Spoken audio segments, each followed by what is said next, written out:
On a summer morning in 1983, 14-year-old Elizabeth Miller went out for a jog near her home in a small Colorado mountain town. It was something she did often, part of her routine, part of who she was. She never came back, leaving behind no note, no belongings, no explanation. More than 40 years later, her sister's search for answers unlocks some shocking truths. This is her story. Hi, I'm Vanessa. And I'm Amy. And you're listening to She Goes by Jane. At the end of this episode and every episode, we will be joined by a special guest who will read an original poem by Amy Baker about the women we're featuring. This week, we're joined by podcaster Chrissy Champagne.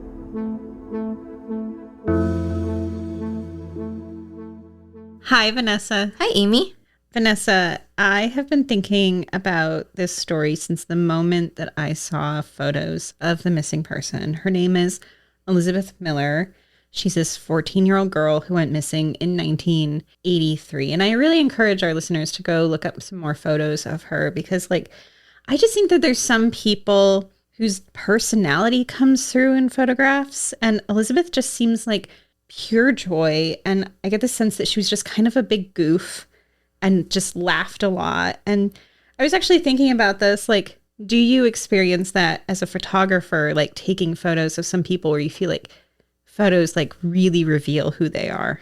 Definitely. Some people, their face just says everything. And then other people, it's funny because they're big personality, and then they try to go to what they think they should look like in a photo. Mm-hmm. And then they instantly lose all of that. Right. No, put it back.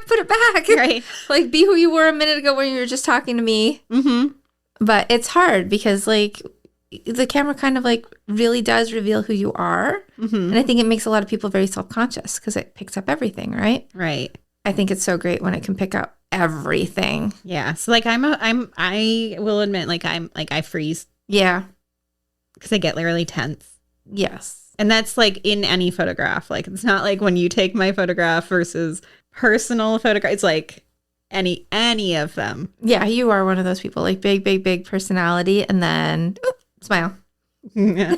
No. But Elizabeth, yeah. There's just something really special about her, and you can just see it in her photos. And I just don't often say that about photos in specific. I think it takes a really pure, unself-conscious kind of energy to really bring that through. Yeah. You know? And she just has that energy. So I want to get into her story. I think it's an important one to talk about. And the range of feelings that I had researching this are pretty wide. So let's begin. Okay. On August 16th, 1983, 14-year-old Elizabeth Miller threw on her white jogging shorts and a blue t-shirt before lacing up her running shoes. Despite the overwhelming warm weather that day in Idaho Springs, Colorado, Elizabeth was determined to go jogging. As just a freshman, she'd been invited to join her high school's varsity basketball team, and she wanted to use the summer to get in shape for the upcoming season. Normally, she jogged with at least one other person, but on this day, she decided to go alone. Another resident in the small town saw her walking a few hours after she would have left the house. It was one of the last known sightings of Elizabeth Miller. Before Elizabeth's life story becomes eclipsed by the mystery of her disappearance, she was just a kid growing up in the mountain valley town of Idaho Springs. Her mother, Eileen, worked as the clerk for the Clear Creek County Sheriff's Office, and her father, who had spent some years in law enforcement in South Dakota, was working as an electrician at the Henderson mine. And Elizabeth, who was known as Beth to her friends and family, was one of 7 children who piled in and out of the home that the family had built themselves. They were a busy family, 2 working parents, dad on the town council, 7 kids, and a whole range of sports activities, babysitting, friendships, and more. Chaos in the way that most busy and big families experience. Despite this, they kept track of each other with notes that were left on the blackboard that they kept in the kitchen and verbal communication. One kid would tell another or a parent where they were going, so that everybody could, in general, be kept track of. Imagine keeping track of that many kids in a time with no cell phones. I do think about the vast difference between... now, if you had 7 kids, no problem. Right. You know where all of them are at any given time. Right. You can reach them. But yeah, besides sticky notes and the odd phone call here and there. And you have to be at home to get the phone call. Mm-hmm. Ooh, I don't know. Yeah, it's so much different. Yeah, as a mom with 2 teenagers in opposite directions right now, keeping track of 7 of them sounds not fun. No, I mean, like, at some point you just have to be like, the kids are... They're fine. They're fine. Yeah. Right. Well, like, and maybe default. you would just be like that because you're not used to the connectivity. Yeah. Yeah. It's probably better. I think in some ways, knowing where the kids are at all times has dramatically changed. Like, we have this expectation. Maybe it's making us more panicky. Right. Yeah. Now, on August 16th, when Eileen comes home and Elizabeth isn't home, it probably didn't seem as unusual. Again, because of that, like, the kids, you just kind of assume that they're out doing their thing, etc. So at first, she likely thought that Elizabeth had gone babysitting, but there wasn't a note from her on the blackboard like she would have left. With no idea where Elizabeth might have gone, Eileen asked her daughter, Lisa, who was just 1 year younger than Elizabeth, where her sister was. And they're close in age, so it made sense that Lisa would know, but even she didn't know the answer to that. Later, they know that Lisa was likely the last family member to see Elizabeth that day. 1 year later, when Eileen gave an interview, she revealed that, in her words, "That's when I came unglued." Even then, listening to Lisa's response, she knew something was wrong. So that's when Eileen became unglued? Yeah, like when her daughter doesn't know where. Yeah. And Lisa didn't say what she was doing when she saw her last? Was she just preparing for her run? Yeah, I think they just saw each other. My impression is they saw each other in the house that morning. Okay. Now, Elizabeth's family, they began looking for her that night, but they didn't find any traces of the blonde teenager as they scoured the neighborhood streets. By the next day, news of her disappearance was everywhere in this small town. With a population of just 2,800 people, nearly a tenth of residents volunteered to look for her, knocking on every door and asking questions. Other groups actually headed out with hiking gear, scouring mountain trails and stream beds, searching for Elizabeth, while helicopters circled overhead looking for her in this tree-studded terrain. Right now, we're just continuing our search into the higher country, the police chief said, as soon as it became apparent where there were few indicators that Elizabeth was still in town. More experienced high country searchers created a mountain posse kind of searching the nearby Devil's Canyon. Others scoured nearby trails, looking over them again and again. They searched the same trails over and over, wondering if they had missed anything that kind of first time they'd gone through. And some looked into the local mines, one of the many in the area. Even local store owners, they closed up their shops. They headed out to join the search. First, though, they hung up missing persons posters on their storefronts. So Elizabeth's very broad smile was replicated over and over in the images hung around town.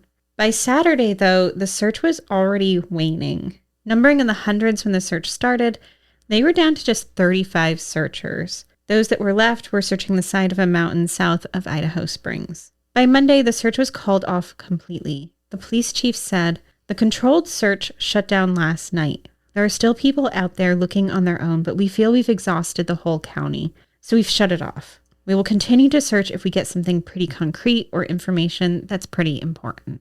At the time, Eileen spoke to the Denver Post, telling reporters, "When you have a daughter missing, you just sit there thinking what might have happened to her."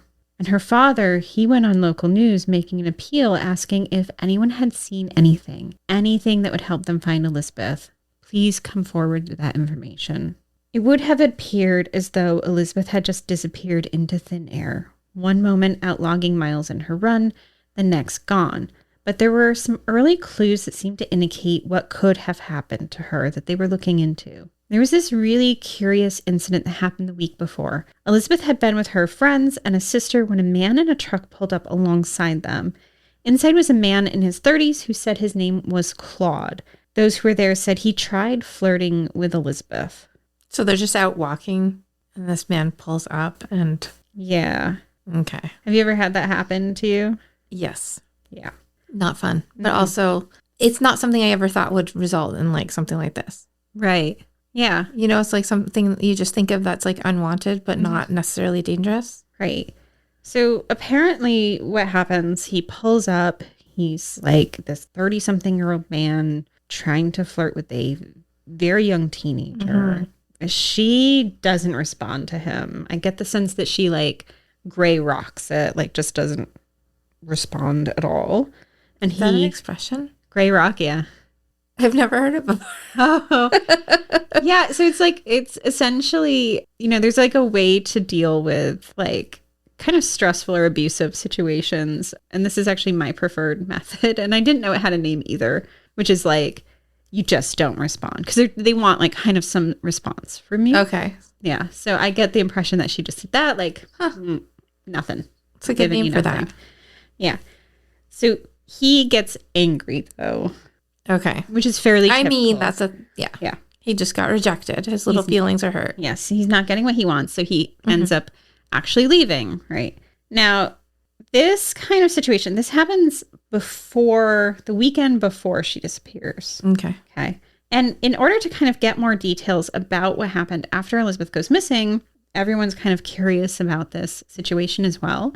And there's an investigator who's trained in hypnosis who actually talks to the sister that was there, hoping to just uncover more details from that day. Now, during this line of questioning, one thing becomes very apparent, which is like this man was in a truck that's pretty distinctive. It was a small red Ford Courier with a white camper shell on it. And on the side was maybe black or blue lettering, and there was also a foot-wide brown stripe running along both sides.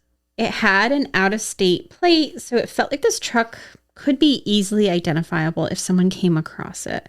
And so maybe this was nothing happening days before Elizabeth went missing, but the incident had stuck with everyone who had been there as a possibility, right? Mm-hmm. Especially when the guy gets angry, right? Exactly. Because like I get the impression like, Elizabeth leads a pretty like typical 14-year-old girl life, right? She's out, doing her sports exercising. She's hanging out with friends. So like suspects in this instant aren't. There's not a ton. Exactly. Yeah. They don't have a lot more information to go on though, but so this ends up, being fuel to speculation. So some began to believe that it was possible that this man or someone else had showed up that day and she'd just gotten into their vehicle. Some people were like, well, maybe, it was someone she knew, right, who had pulled up and talked to her, or maybe she thought her parents knew this person and she just got in. Everyone's trying to come up with scenarios about like what exactly happened. Now, Aline, her mother was adamant that this couldn't be the case, that she would just get in the vehicle with someone else. She said, our kids have been taught not to do that since they were babies. Like this is absolutely would have been out of character for her daughter. Okay. But despite the searches, despite the rumors, and despite the remembrance of this uncomfortable encounter with this man calling himself Claude, there was still no sign of Elizabeth. Soon, the summer faded. The Clear Creek varsity girls basketball team started up without Elizabeth on their roster, and the landscape shifted through fall into the dull ache of winter, all without Elizabeth. That December, hoping to get the word out, there was a campaign to get 32,000 missing persons flyers distributed around the country. People could come pick them up at Denver radio stations and then distributed them on their journeys. There's one small lead at this time. Over 100 miles away at a Fort Morgan gas station, there was an attendant who said a man came in one day and the man saw a stack of these missing persons posters with Elizabeth's information on them. The man then snatched them up and ran away. So he wasn't just taking some to share. No, like it was... He was running. Yeah, it was like grab and run. What a way to look guilty. Right. Exactly. Now, the gas station attendant said this man was driving a red Ford Courier pickup truck with a white camper shell on back, just like the witnesses described belonging to this mysterious man named Claude, right, who had stopped to talk to Elizabeth. Okay. Still, really nothing came of it, but that didn't mean there weren't rumors, as there usually are. And these are rumors that local law enforcement cautioned people about believing, like, okay, like let's put that all to rest. We're just rumors right now. Right. So like the rumors of like she went off with someone or everyone's gossiping. It's a small town, right? And they think she ran away with this man? I don't know what everyone was thinking. Don't know. I hope not. Okay. But in August 1984, the local newspapers broke a story about a person of interest who was being held in an El Paso County jail. It was an 18-year-old named Robert Arnold Storm, who had been charged with the fatal shooting of his teenage coworker, Shauna Webb, a few months before in May, if that all makes sense. Okay. So, but this guy's much younger than Claude. Yes, this is... He's an 18-year-old, and he shot a coworker. Yes. Okay. In May. In May. Of 1984. Okay. Now, in July, graffiti had been found on a metal partition of a Colorado Springs car wash. Okay. It asked if the police wanted to know where Beth Miller's body was buried. The graffiti also said her body could be found near a King Soopers, which is a supermarket chain local to the Rocky Mountain area. It also stated he intended to kill Shauna Webb, and it was signed Robert Storm. So they found it in July, but it must have been written before May. Yeah. I'm thinking... Who would put, I'm going to kill this person, first and last name, and sign it my first and last name? Yeah. Why would you do that? I don't know. I don't understand. And why? Okay. Yeah. Why are we trying to kill her? And what's the whole thing with Beth Miller's body? Yeah. Now, these graffiti messages, they're discovered on July 24th. They're quickly, of course, linked to Robert Arnold Storm because his whole name was on it. Storm had killed Shauna on May 5th. Okay. Right. And he was already in custody by the time this graffiti had been found because he was arrested the following day, May 6th, for her murder. Now, this graffiti threatening to kill Shauna seemed to affirm that he was connected, right? Mm-hmm. But what about all that text implicating him in the murder of Beth Miller? Could he be responsible for her as well? I have so many questions about this guy. Right. Now, he's questioned about this. He says they're mistaken in believing it was Elizabeth Miller from Idaho Springs. He said he knew a different Beth Miller. Was there another Beth Miller that was missing? Well, all these leads really just fizzle out. This just becomes like kind of a dead end. That's where you're leaving us with this? I kind of am. So this is just a little bit of like aside. But I am fascinated because I do think it's important to hear more of Shauna's story because she's just this young coworker who is murdered. So I will share more details about Shauna's murder and kind of all this little angle on my Substack newsletter. But this for Elizabeth Miller is a dead end. So Girl Hunt for that. Yes. So you can find at girlhuntmedia.com. I'll get into Shauna's story. As for Elizabeth specifically, as time goes on, there's sightings of Elizabeth happening across the country. People are reporting seeing her at shopping malls, truck stops, and places as far as ways like Georgia and Florida. Like we've seen this plenty of times before. This comes to a head in February 1985 when an unidentified girl had been spotted outside a Tampa restaurant. Two women had just seen Elizabeth's missing persons flyer and recognized her immediately. Police arrive on the scene quickly. They said that she wasn't cooperative with them at first, but finally admitted that she was, yes, Beth Miller. Working quickly, they got the Millers on the phone. Her father talked to her on the phone, and after 2 years of not hearing their daughter's voice, they were suddenly connected across thousands of miles. Each of them was cautious, but they said there's certain mannerisms and certain phrases of speech that reminded them of their daughter. She even mentioned Kim, one of the Miller's other children, felt like all the confirmation that they needed. They boarded a late-night flight from Idaho Springs, and soon they landed in Tampa, eager to connect with their daughter. But as soon as they saw her, they knew. I got this sick feeling when I saw her, Elizabeth's father said. The minute we saw her, that was not Beth. You just keep doing telling us one weird thing after the next. Why was this girl impersonating her? I don't know. We've had other situations of impersonation before. Yeah.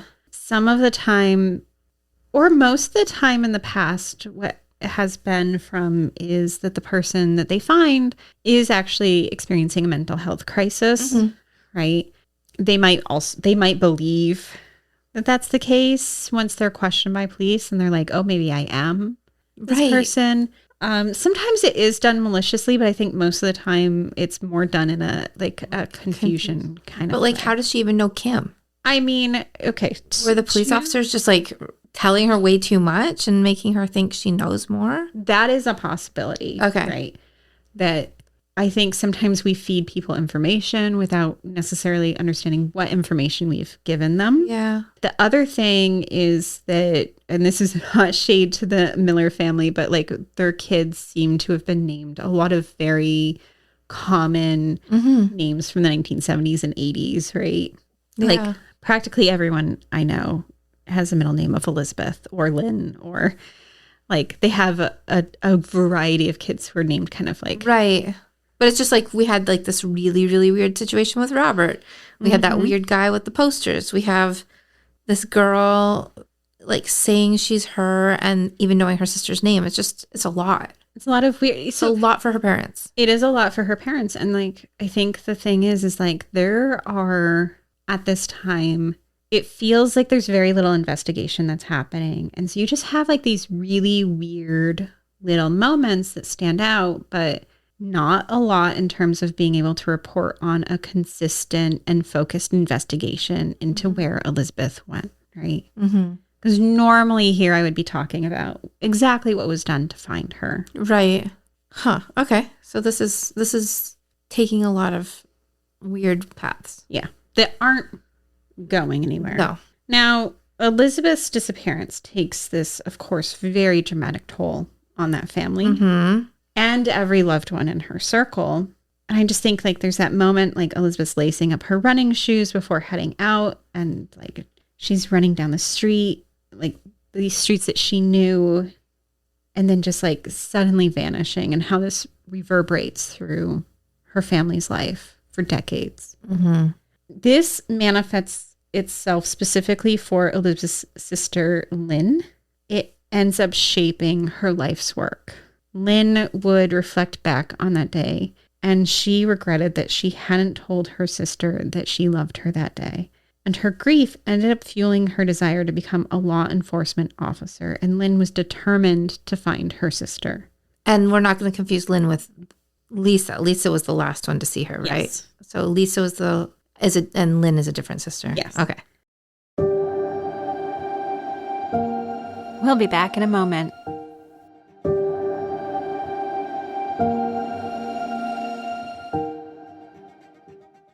Now, in 1990, Lynn is 26 years old, and she joins the Idaho Springs Police Department. She has one purpose in mind. I'm going to find Beth, Lynn told her mother. And Lynn got to work. Marching in on her first day, she was determined to find Elizabeth with every fiber of her being. But as soon as she stepped into the police department, she was dealt an unimaginable blow. Her sister's case, which she says should have filled a bathroom-sized room full of papers and evidence, had been reduced to just 2 drawers. I was told I was a month too late, Lynn said. Most of the records, most of the reports, and everything they didn't think was important had been destroyed. There was very little left of this case. Wow. Huh. Yeah, so this is less than 7 years after Elizabeth headed out on that run. Like, her case has been reduced to a few files. Like, that just feels really weird to me. Yeah. I mean, unless it was like all of those little side routes that were taken out. Yeah, but the like Robert thing, the false Beth. You know, we have like this should be an active case. Right. Right. And it's not like this is necessarily a high crime, busy area. Like, you know, this could have been one of those like cases for this area. Now, in Lynn's words, she said of the files, they were an unsalvageable mess. But Lynn wouldn't let this be the end of her sister's story. She started working on the case, drawing public attention to her sister's case and following new leads. And one of those leads came in the form of a woman named Viola Moya. In 1983, Viola had been dating a man named Edward Apodaca. And 10 years later, in 1993, Viola sat down with an investigator and gave her statement that Edward Apodaca had kidnapped Elizabeth that day. After, Viola said, she had helped Edward dismember and bury Elizabeth's body. That's a big claim to make. Right. Now, not all confessions like this can be just taken at face value. Like, we do know that people often make statements that are not factual. And I get the sense that Viola was actually kind of hard to trust. But there are 2 things that really seem to confirm her statement. First, in 1983, Edward did have a small red pickup truck similar to the one that had been seen the weekend before Elizabeth disappeared. And second, Viola named a location. At the time, Lynn was actually working at the Clear Creek County Sheriff's Office. This had to have felt like the break she needed to solve her sister's case, so she went out to the site where Viola had indicated. Lynn was methodical in her search. They were placing markers where they searched, places where the bloodhounds had alerted on. She didn't really want to miss anything when it came to the search. And then finally, digging in the ground, they found a t-shirt similar to the one that Elizabeth had been wearing the day she disappeared. So Lynn kind of stops digging, I get the sense, because this could be a major break in her sister's case. So she went and she drove back. She talked to the sheriff's office to share what she found with the sheriff at the time. That's huge. Imagine finding Like a t-shirt so similar. Mm-hmm. Yeah. Wow. But when she goes back to the site, all the markers they had placed were gone. The landowner? Well, so over the location where she had found the shirt, there was a heavy piece of equipment that was parked. Lynn would later say, I can't remember if it was a bulldozer or backhoe or what it was, but it was covering up everything. So all the markers were gone and somebody actually parked something large right on top of where her sister probably is. Yes. And there's a man there operating it, and he said he wouldn't move it and told her that he was just taking orders from the sheriff. What? Yeah. Why would the sheriff want to get in the way of this? There's a lot here. Now, she goes back, obviously. Yeah. The sheriff tells her that she would be charged with interfering with an investigation and with trespass if she continued. Seriously. Now, this is a pretty heavy threat, right? So she didn't go back to the location. That kind of was the end of it. The end? Well, no. I mean, this case is really astonishing to me because you have a physical search that ends up wrapping up pretty quickly. You have her case files and evidence that are thrown away. You have a promising lead that's squashed. It's like her case was being purposely sabotaged, right? But like, why? And did they ever go back and search that property again I don't believe so. Really? Right. Somebody should get on that now. Right. Well, so Edward Apodaca is not the only suspect in this case. There has been other suspects, including, someone from Ohio. There was also a serial killer who likely gave a false confession, who really, but Edward Apodaca stands out to me. And that's for a lot of reasons. One, Apodaca was living in New Mexico at the time. Mm-hmm. And some people who saw the red truck near Elizabeth believed it could have been New Mexico plates on the truck, right? Second, Apodaca had ties to the Colorado area. His son lived in Pueblo, about 150 miles from Idaho Springs, and he had actually lived in the Denver area on and off throughout the early 1980s, which is pretty close to Idaho Springs. Okay. And there were quite a few reasons beyond Viola's statement that should have led to a deeper look into him as a suspect. So Viola said this, he's got the truck. Mm-hmm. We're blocking the site that Viola told us. Mm-hmm. Why are we not believing her? Well, I mean, I don't think they're not believing her, but why are we not looking into it then? Well, Edward Apodaca was a former police officer and, as I understand it, also politically connected. And I get the sense that both of those things were key into not pursuing him as a lead. What about now, though? Well, because also wasn't Elizabeth's father also a former police officer? He in South Dakota, and her mom worked for the police. But couldn't that give him a little edge on that? Yeah, there's a lot of protection of Edward Apodaca. Right. So anyway, are we looking into that now? Well, here's the thing. Edward Apodaca is dead. Okay. He was murdered by his wife and her mother in a rather bizarre twist of fate. And the case is so sensational that I do have to include it here because I think it sheds some light on the Apodaca angle and why that should have been pursued more robustly. Okay, so the killer was murdered. Well, again, we don't killer. know he's the killer, but I think he's a potential suspect. Okay. Right.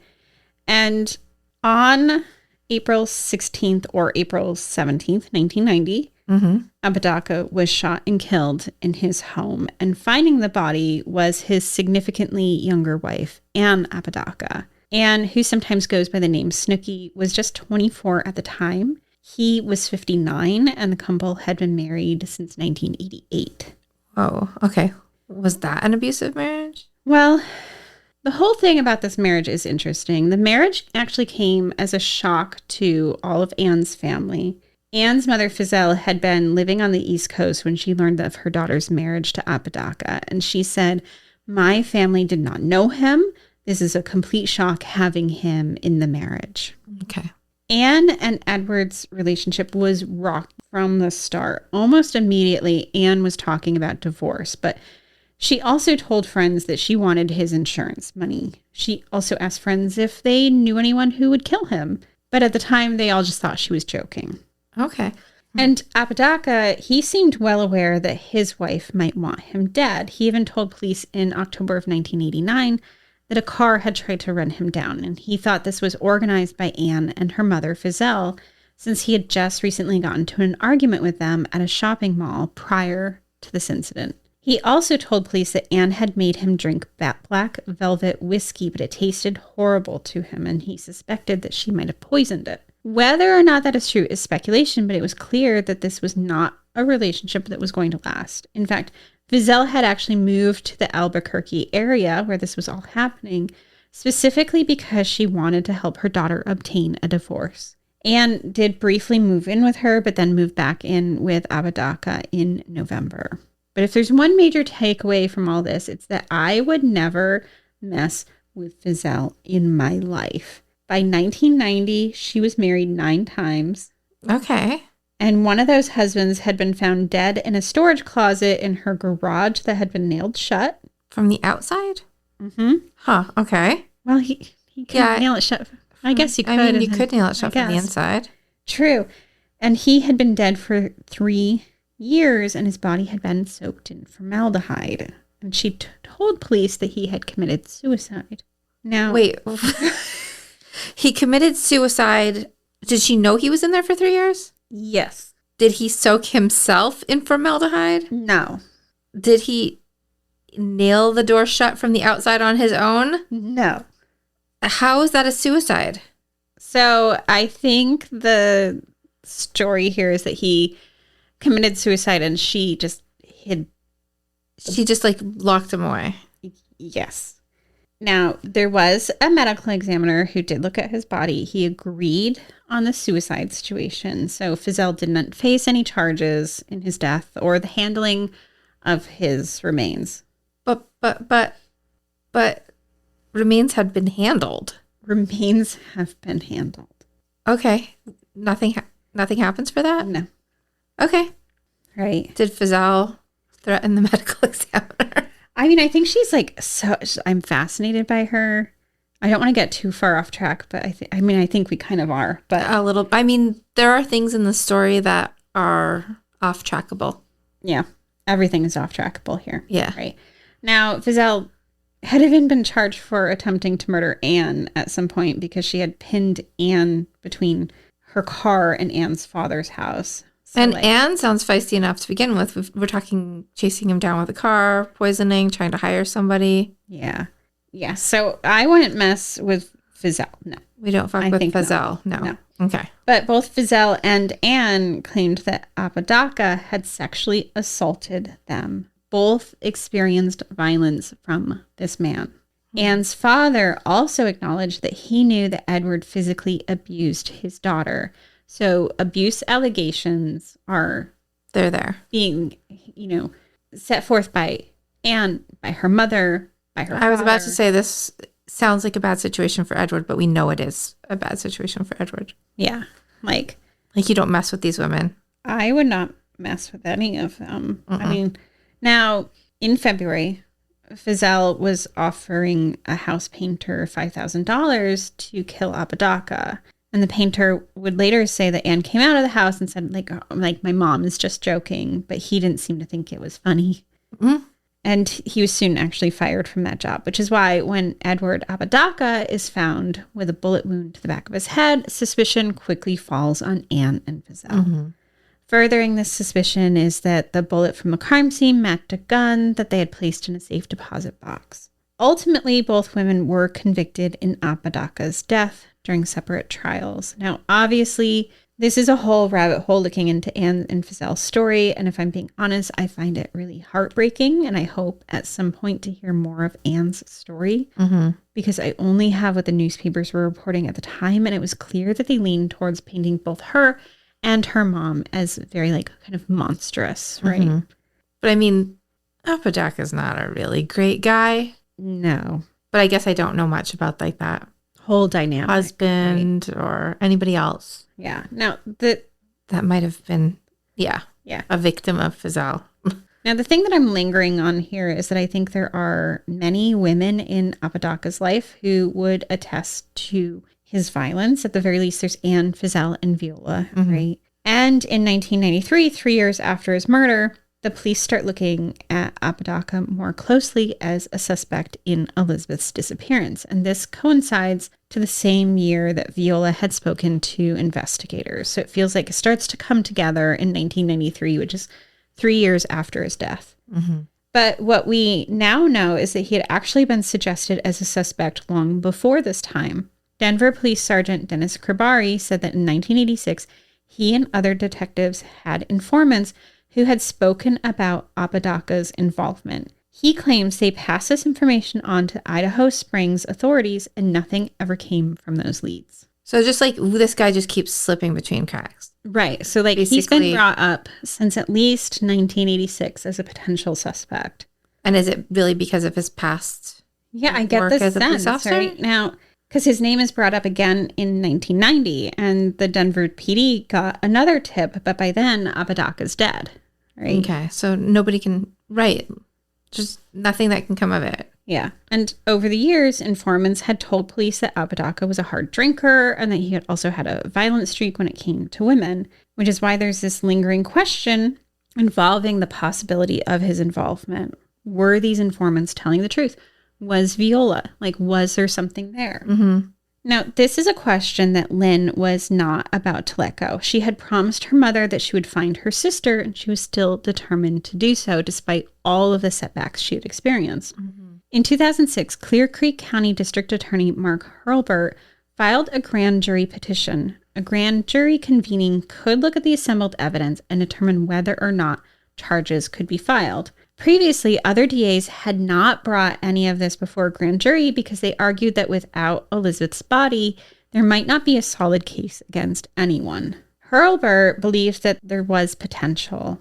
He said, "Our investigation is kind of stalled at this point, and this seems to be the best route to take. Whether there's an indictment or not, I think we should find out the truth in this case." That's the thing, right? Even if we can't ask him, if they can get evidence, at least the rest of her family will be able to know what happened to her, right? Well, so you can't bring charges against someone who's dead. You can't bring charges, but is there something else you can do? What happens if you actually do find real evidence that proves that the dead person did it?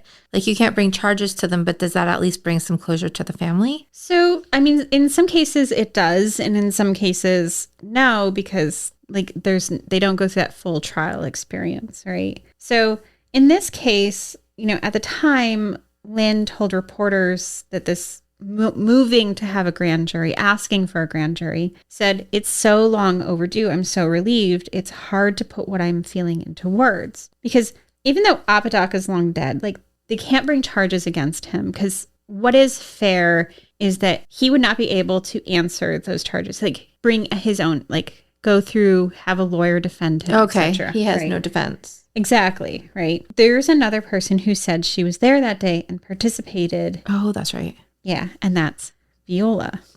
By 2006, Viola had actually recanted her statements. She took them back. She said, no. Well, she probably realized she could get in trouble. Yeah, now there was a hope that there was enough evidence to convince a grand jury to bring charges, potentially against her. Soon after, Judge Terry Ruckridge, He granted approval, and it was the first time in 40 years that a grand jury was convened in the 5th Judicial District. In the weeks leading up to the grand jury, Lynn said of Viola, "I believe she was there when Beth was killed. There's too much there." Mm-hmm. Jim Alderin, who had worked on Elizabeth's case with the Colorado Bureau of Investigation, said despite her protestations of her innocence, she never did sit down and consent to be interviewed by me or any other investigator. It would have been nice if she had sat down and talked to us and refused some of the things that pointed us to her.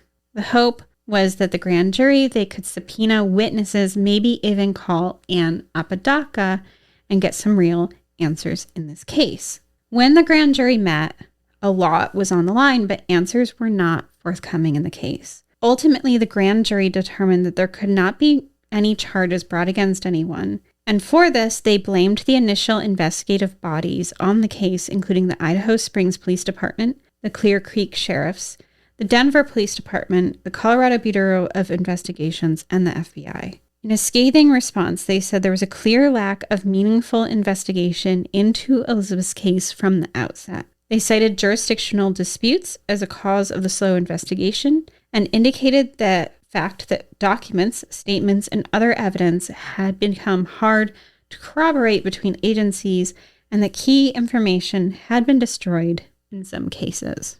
It's really unfair to Elizabeth and her family. She just seemed to get lost in all of this drama. That had nothing to do. Just pure drama and sabotage and mismanagement. Yeah. And so the grand jury said we can't bring a case against Viola because the investigative pathways were just so messed up from the beginning. We can't really have that moment where Viola, has to go on trial. If this was a movie, it would not be believable. No. Yeah. That's why it's awful. We often say in writing, it's the truth is stranger than fiction. Right? Yeah.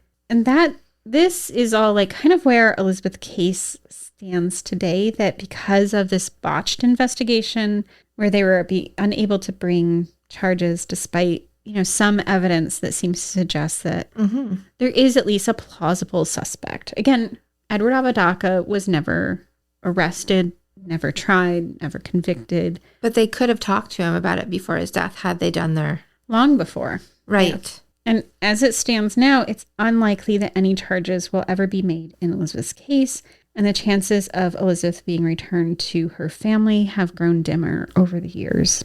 Because the thing that I want to return to is what I said at the beginning. Elizabeth isn't just a case. She was this bubbly teenager with long blonde hair and really just the best and goofiest expressions. She's the kind of sister anyone would wish that they had. We are now going to listen to Amy's poem, The Divide, about Elizabeth Miller, 14, missing since August 16, 1983, from Idaho Springs, Colorado. Chrissy Champagne is a true crime podcast host and the creative force behind her show, Residue, where she single-handedly writes, researches, produces, edits, and hosts every episode. As a one-woman production team, Chrissy combines a deep love for film and storytelling, creating immersive narratives that pull listeners directly into the cases she explores. Her approach to true crime focuses not only on the facts of each case, but on the human stories behind them and the moments that changed lives forever. With a cinematic style and a storyteller's perspective, Chrissy transforms complex cases into compelling narratives that keep audiences engaged from beginning to end. Through her work, Chrissy continues to explore the power of storytelling as a way to examine the darker corners of human nature. You can find Residue, a true crime podcast, on all listening platforms. Without her body moving through the divide, her bones took on the shape of dried twigs, the delicate snap of tinder. Her skin became sunlit dawn, the slide of light over the mountainside each morning, and her heart, ever a wild beating thing, drifted away in a whirl of summer wind. This place wants so much from us. The dirt sifting between our fingers, the pebbles leaving indents on our knees as we pray in every empty wash for a miracle. Tell your children of these quiet roadsides, the way her running shoes once echoed in the distance.